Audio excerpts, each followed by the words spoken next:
Allotment আছে, সেটা ভোগ না করে, উপভোগ না করে তুমি মরবে না, এবং সেটা আপনি উপভোগ করবেন, আপনার কাছেই আসবে। ধরুন আপনারা যে ফল আমেরিকাতে খান, এটা কি আমেরিকায় চাষ হয় ফল, নাকি কানাডা মেক্সিকো থেকে আসে?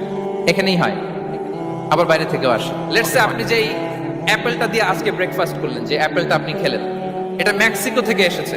ওই অ্যাপেলটা যখন কুড়ি অবস্থায় ছিল, মুকুল অবস্থায় ছিল, তখনই ওটার মধ্যে আপনার নাম লেখা। এর মধ্যে কত পাখি এসে ওই গাছে বসেছে, কত মুকুল নষ্ট করেছে, ওইটা নষ্ট করে নাই, কারণ ওইটা আপনি খাবেন। ওইটা পুষ্ট হয়ে সুন্দর একটা ফল হয়ে ইম্পোর্টেড হয়ে এটা আমেরিকাতে আসলো, আমেরিকার বাজারে। অনেক মানুষ ওই ফলটা সুপার মার্কেটে যে ধরে চড়ে নেড়ে আবার রেখে দিয়ে চলে গেছে, নেয় নেই।